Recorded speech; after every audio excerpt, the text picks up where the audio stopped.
It is August 1980, winter in Australia's Red Centre. Families arrive at the Uluru campground, then widely called Ayers Rock. As dusk settles, lanterns flicker, tents rise, and a cold desert night takes hold beneath a sky thick with stars. Among the visitors is the Chamberlain family, on a simple holiday in one of the country's most iconic places, quiet, ordinary, and full of the small routines that make a campsite feel like home. The desert cools fast. At the communal barbecue, voices carry in the crisp air. On the edges of the light, dingoes move, wild, watchful, accustomed to scraps, yet part of this landscape for millennia. The campground is busy but orderly. Cars pull in, chilly breath in torchlight, zippers rasping along tent doors. Small comforts make the evening. Warm food, shared conversation, children settling to sleep as the wind brushes the canvas. In a small tent, baby Azaria Chamberlain sleeps. Nearby, her parents speak with fellow campers only meters away. The night is still. The routine is familiar. The distance to the barbecue area is short and known. It feels safe, ordinary. Then, a brief sharp cry slices through the cold. Heads turn. For a heartbeat, everything stops. A mother hurries to the tent. The bassinet is empty. Fabric is disturbed. Outside, in the red sand, impressions lead away from the guy ropes into darkness. Voices rise. Torches sweep. "A dingo took my baby," the mother calls. The calm of the campground collapses into urgent motion. Campers form small groups and fan out. Rangers are alerted. Torches rake across spinifex and low scrub, following faint tracks along the perimeter. Calls go out for police support. The perimeter of the campground is checked and rechecked as searchers trace prints toward the dunes. Lines are set. Volunteers spread shoulder to shoulder, sweeping the sand in slow arcs. The desert absorbs sound. Only wind and footsteps remain. Rangers mark ground with pegs and tape. Photographs are taken. Searchers call out, pause, listen, then move again, deeper into the scrub. At the campsite, statements begin. Names, times, distances, each detail recorded as officers work under torchlight and the cold creeps in. Within hours, more police arrive. Search patterns expand beyond the campground, out toward low ridges and dry creek beds, while a command post takes shape. Radio traffic builds, brief, clipped, precise. Torches cross and recross the same ground, careful not to disturb marked areas as evidence technicians work. Beyond the lights, it is vast and silent. Searchers move methodically, noting tracks, brushing aside seed heads, and calling for quiet before the next step. Pre-dawn arrives with a thin line of orange on the horizon. The sweep continues. The air is colder. Uncertainty grows heavier with the light. As the sun reaches the rock, a family holiday has become a national shock. At the heart of the outback, a mystery has begun, one that will grip Australia for years. Dawn at the campground.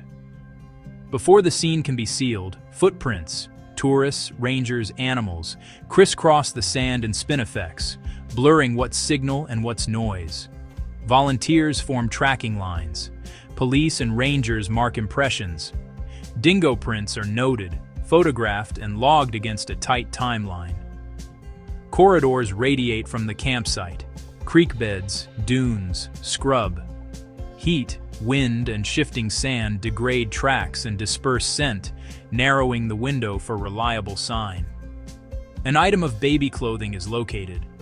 It is photographed in place, bagged, and logged. Hopes rise. So do questions about how far scent and fabric could travel on the wind. At the local station, statements are taken. Timelines are drawn and reconciled with search logs, photographs, and ranger notes. Early forensic work begins: fibers, soil, and trace. Techniques in 1980 are advancing but limited. Preliminary results are cautious, not conclusive. Two narratives take shape. One, a dingo predation consistent with tracks and environment. The other, human agency. Investigators test each claim against the physical record. Field teams expand their sweep. Grids extend beyond the campground. Helicopters and trackers coordinate by radio as daylight and heat compress every hour. The environment dictates terms. Afternoon winds smear prints. Cool nights stiffen the ground. Evidence preservation competes with urgency across shifting terrain. Chain of custody holds. Items are labeled, sealed, and transferred for analysis. Casts are poured for significant tracks before erosion can erase them. Media attention builds. Satellite vans, microphones, and headlines frame a story still in flux, amplifying scrutiny on every procedural step. Maps fill with color-coded paths, estimated dingo ranges, vehicle routes, and foot traffic, each corridor widening, the probabilities narrowing. Communities watch, wait, and debate. Around radios and televisions, the nation forms early judgments while investigators continue the slow work of testing evidence. Competing claims reach headlines. Dingo attack versus human involvement. Editors chase certainty. The case offers none. The first inquest convenes. Expert witnesses outline dingo behavior, track morphology, and the physical scene. The coroner points to a probable dingo attack. Relief for some, doubt for others. Appeals for deeper review take shape as scrutiny intensifies, and the questions outlast the search. NT Courtroom, Day Narrator. Prosecutors frame a crime, exhibits are displayed, certainty is spoken with confidence. ENT Lab, Day Narrator. Stains are labeled, patterns theorized. Later science will challenge both labels and patterns. EXT Courthouse, 1982, Narrator. A verdict is read. Azaria Chamberlain is convicted. Michael receives a suspended sentence. Shock ripples nationwide.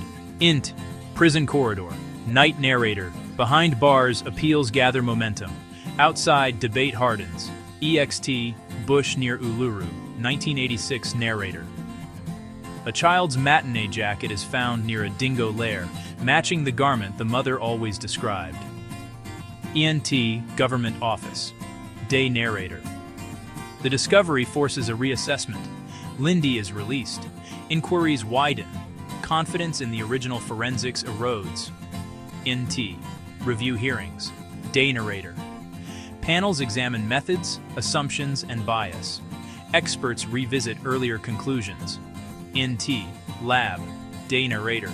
Blood readings and fabric damage interpretations, once persuasive, are retested. Findings prove unreliable or inconclusive. NT Archive. Day Narrator. Documents flip, appeals, reviews, and fresh opinions, each step loosening the case that once seemed firm. INT Press Room. Day Narrator. Media pressure and cognitive bias are acknowledged, powerful forces that can steer an investigation's course. INT Review Hearings. Day Narrator. A Royal Commission-level review scrutinizes assumptions and methodology, finding substantial doubt. EXT Courthouse. Day Narrator. The arc bends away from guilt toward grievous error. The case begins to unwind. NT Coroner's Court. Day Narrator. Later findings restore the narrative to the most probable cause, dingo involvement, and clear the parents. NT Lab. Day Narrator. The lesson is procedural. Evolve methods, test assumptions, and let evidence, not pressure, lead. EXT Courthouse. Day Narrator. In the end, the justice system corrects itself, slowly, painfully, guided by better science and careful review. First, the official inquiries. In 1987, the Royal Commission found serious errors in investigation, forensics, and reasoning. Convictions were quashed. Key evidence was deemed unsound. In 2012, the Northern Territory coroner issued the final ruling. Finding: Azaria Chamberlain was taken by a dingo. The case reshaped forensic standards, validation, contamination controls, and chain of custody rigor. Expert testimony now demands reproducibility and clear limits of certainty. Newsrooms took stock, guarding against trial by headline. Balanced, evidence-led reporting replaced sensational claims. Parks upgraded signage and education about dingo behavior around people. Visitors are urged to secure food, supervise children, and keep their distance. Memorials honor a life and a family's endurance. In the desert light, memory is held with respect. From error came reform, procedures, training, and ethics strengthened. We meet the wild with humility, evidence, and care. With respect, we remember and keep learning.